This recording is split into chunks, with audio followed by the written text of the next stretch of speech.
GD Islamic cartoon, ইসলাম, আদব শিক্ষা ও নৈতিকতা সমৃদ্ধ। এই যাস না, দাঁড়া দাঁড়া বলছি, দাঁড়া। কোথায় যাচ্ছিস?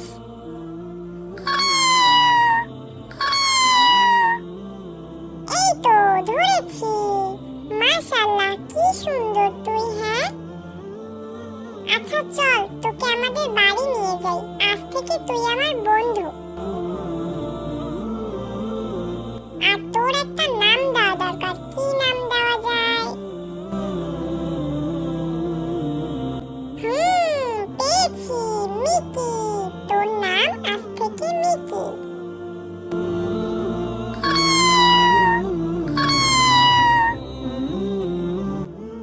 ও মিকি, তোর অনেক খিদে লেগেছে বুঝি?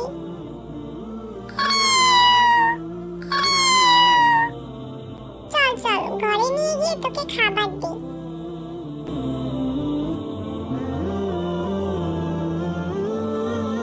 কোথায় গিয়েছিলে ফাতেমা?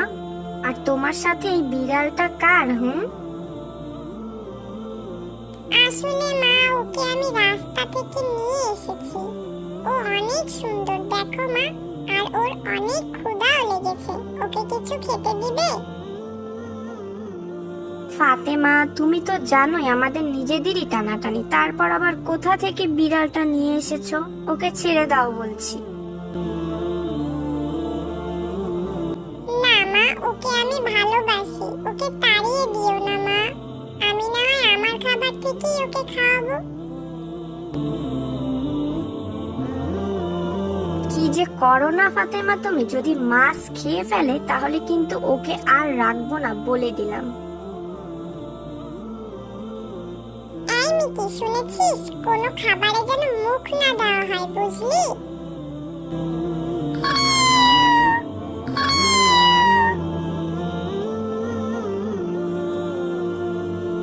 এরপর একদিন ফাতেমা বাসায় না থাকায় হঠাৎ করেই মিকি ফাতেমাদের ঘর থেকে একটা মাছ খেয়ে ফেলেছে।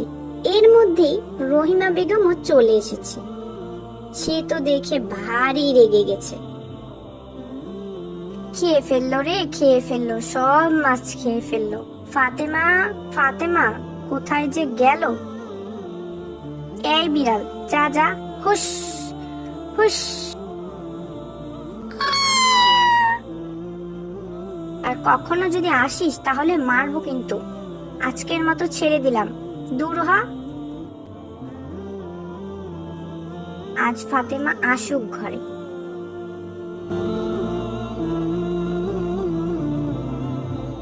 মিকি ভয়ে ভয়ে এক দৌড়ে পালালো। মিকির পেটে অনেক ক্ষুধা, কারণ ফাতেমা ঘরে না থাকায় তাকে কেউ খেতে দেয়নি।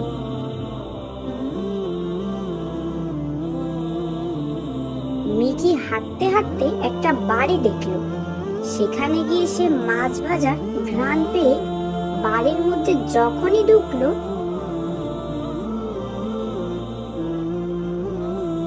এই এই, যা যা, দূর হ, বাড়ি থেকে দূর হ। কোত্থেকে যে আসে বিড়ালগুলো!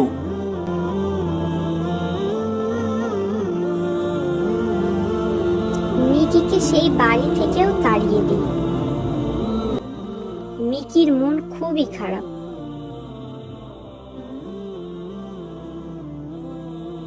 মিকি মনের দুঃখ নিয়ে হাঁটতে হাঁটতে দেখলো আরো একটা বাড়ির মধ্যে খাবারের সুবাস আসছে। সে মনে মনে এক স্বস্তি পেল যে হয়তো তারা তাকে খেতে দিবে। মিকি তখনই দৌড়ে গেল বাড়িটিতে, কিন্তু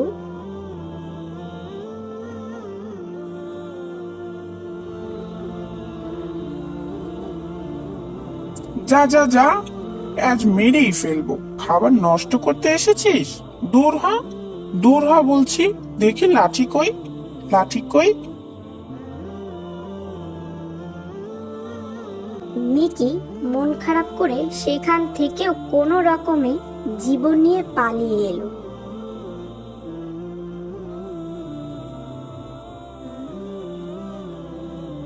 আর আল্লাহর কাছে দোয়া করলো, হায় আল্লাহ, আপনি আমাকে সাহায্য করুন। ঠিক তখনই এক দাদিমা রাস্তা দিয়ে হেঁটে যাচ্ছিলেন। তিনি মিকিকে দেখে বললেন, হ্যাঁ রে, তুই তো দেখতে ভারী মিষ্টি। মিকি কাছে গেল আর ম্যাও ম্যাও করে ডাকলো।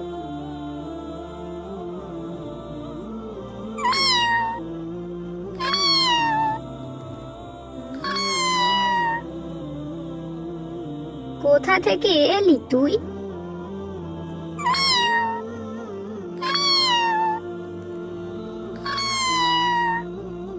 মনে হচ্ছে তোর পেটে অনেক ক্ষুধা। আমার সাথে আমার বাড়ি যাবি? ওখানে আমি একাই থাকি, তোকে খুব যত্ন করব। মিকি আবারও ম্যাও ম্যাও বলে দাদিমার ডাকে সাড়া দিল। এরপর দাদিমা মিকিকে সাথে নিয়ে তার বাড়িতে নিয়ে গেল।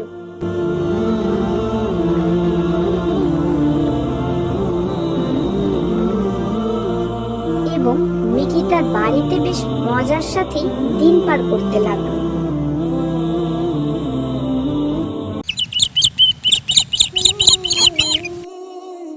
বুশরা, মা বুশরা, কোথায় তুমি মা? তোমার জন্য একটা খুশির খবর আছে। আসসালামু আলাইকুম আব্বু। খুশির খবর? কিসের খুশির খবর আব্বু? ওয়ালাইকুম আসসালাম। মা বুশরা, তুমি কি জানো আমাদের অফিস থেকে আগামী মাসের 2 তারিখ কক্সবাজার ঘুরতে নিয়ে যাবে? তুমি চাইলে আমরা সেখানে যেতে পারি মা।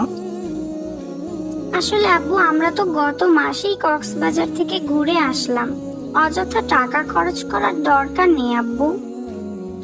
মা বুশরা, আমি আরো তোমার জন্যই যেতে চেয়েছিলাম, যে তুমি অনেক খুশি হবে।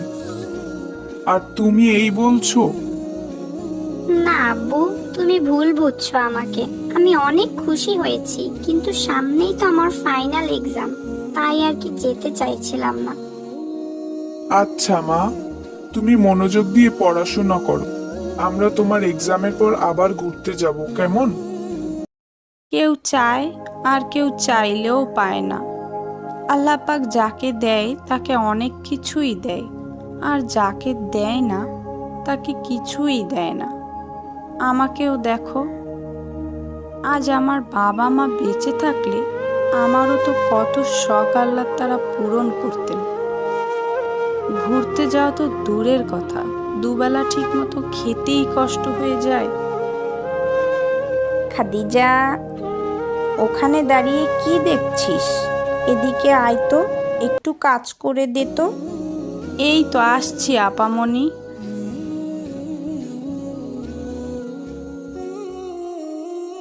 আব্বু শুধু শুধু অপচয় করে। আমি আব্বুকে বোঝাতে গেলে বুঝতেও চেষ্টা করে না, অযথাই কষ্ট পাই। কি হলো বুশরা, একা একা কি সব বলছো?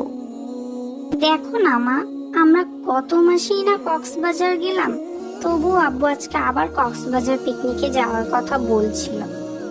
আব্বু কেন বোঝে না মা? এগুলো তো অপচয়। তাই নাকি? মেয়েটা আমার কবে এত হিসাবি হয়ে গেল, আমি তো বুঝতেই পারলাম না। এ কি মা, তুমি মজা করছো? না,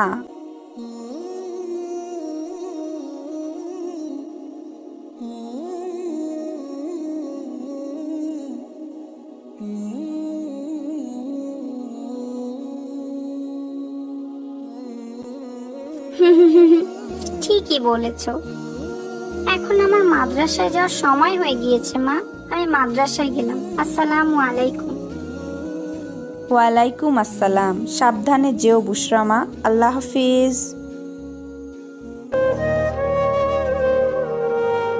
বুশরা আপু মাদ্রাসায় গিয়েছে। এখন আমি বুশরা আপুর খেলনাগুলো দিয়ে একটু খেলতে পারবো। কি মজা! খাদিজা, বাসায় মেহমান আসবে, কিন্তু আমার চিনি ফুরিয়ে গিয়েছে। এখন দোকানে কে যাবে বলতো? কি বিপদ হলো এখন! আপামনি সামনেই তো দোকান, আমি গিয়ে নিয়ে আসি। তুই আনতে পারবি তো? হ্যাঁ আপামনি, আপনি চিন্তা কইরেন না, আমি ঠিকঠাক মতোই আনতে পারবো। আচ্ছা, এই নে 100 টাকা, 50 টাকার চিনি আনবি আর 50 টাকা ফেরত আনবি, কেমন? ঠিক আছে আপামনি।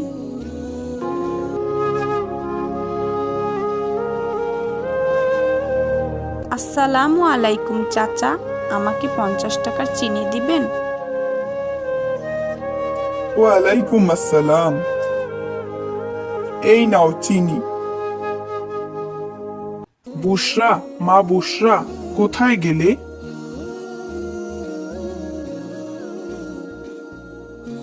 আসসালামু আলাইকুম আব্বু, কি হয়েছে আব্বু, আমাকে ডাকছো? ওয়ালাইকুম আসসালাম। হ্যাঁ মা, আজকে সন্ধ্যায় আমরা বাইরে ডিনার করব, তোমার মাকে বলে দিও, কেমন? ঠিক আছে আব্বু।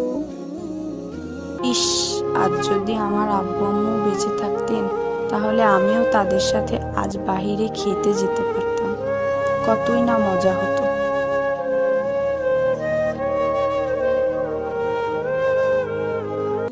এই খাদিজা, রেডি হয়ে নে, যা।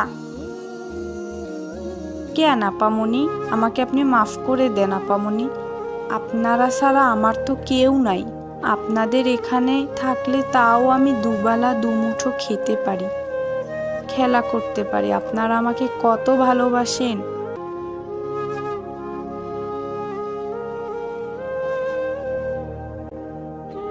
আরে পাগলি মেয়ে, তুই কেন ভুল করবি? ভুল তো আমরাই করি, তোকে রেখে আমরা কত দূর দূর যাই। কি বলেন আপামনি, এসব আমার অভ্যাস আছে। আগে যেখানে কাজ করতাম না, তারা তো আমাকে ঠিকমতো খেতেই দিত না, সেখানে আপনারা আমার কত যত্ন করেন। হয়েছে, এখন রেডি হয়ে চল আমাদের সাথে, ডিনার করতে যাব।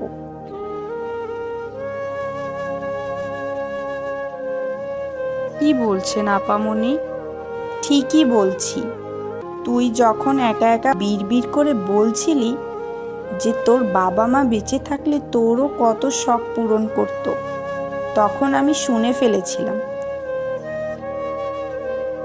এখন থেকে আমরা যেখানেই যাব খাদিজাকে সঙ্গে নিয়ে যাব। ইয়ে, এই যে ভাইয়া শুনছেন? জি বলুন। আসসালামু আলাইকুম। ওয়ালাইকুম আসসালাম। ভাইয়া, একটু কথা বলা যাবে? জি বলুন। ভাইয়া, আপনার নাম?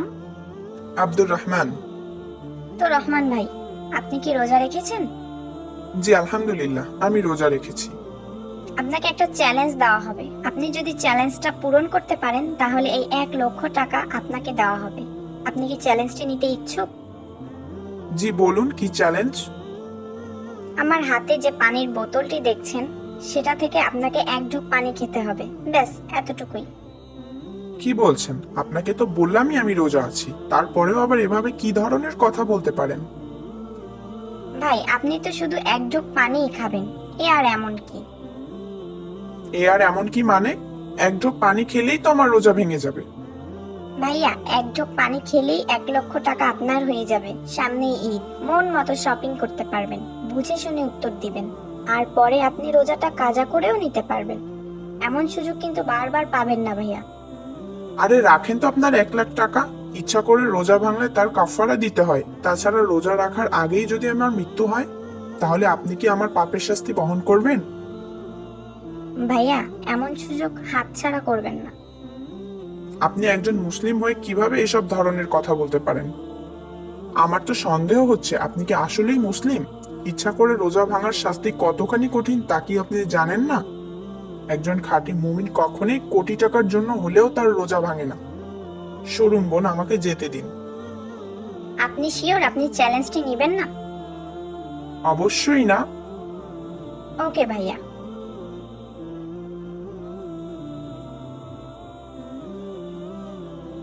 এই যে বোন, আসসালামু আলাইকুম। ওয়ালাইকুম আসসালাম। বোন, আপনার নাম? আমার নাম উম্মে হাবিবা।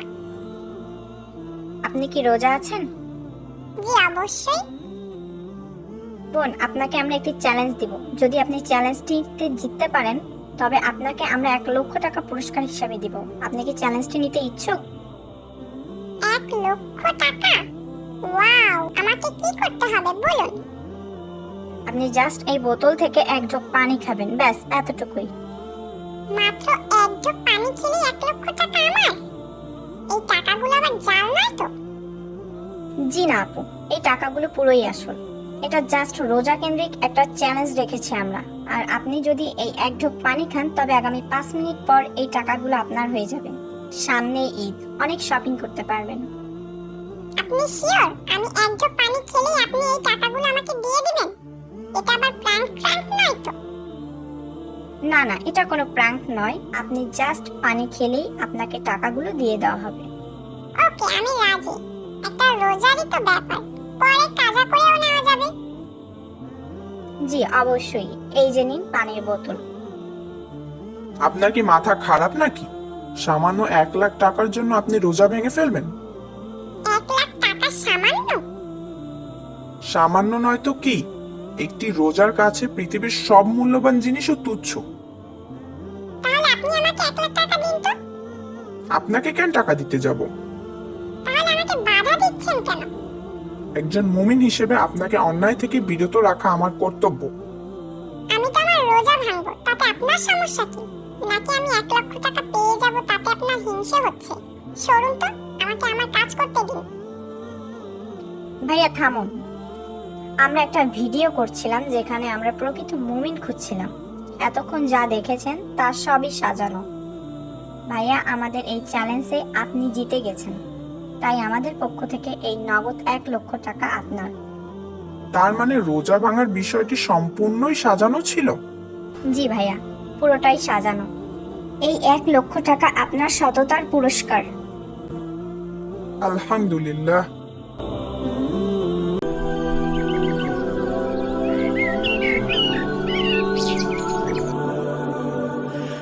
একজন বৃদ্ধ মানুষ জীবনের নানা চড়াই উতরাই পেরিয়ে এখন গ্রামের এক মসজিদের ইমাম। তার জীবনের একটাই শিক্ষা, সবকিছুর জন্য মহান রবের কাছেই চাইতে হবে, এমনকি যদি জুতোর ফিতাও ছিঁড়ে যায় তাও। একদিন গ্রামের কিশোর ইয়ামিন মসজিদে এলো। তার চোখে চিন্তার ছাপ। বৃদ্ধ জিজ্ঞেস করলেন,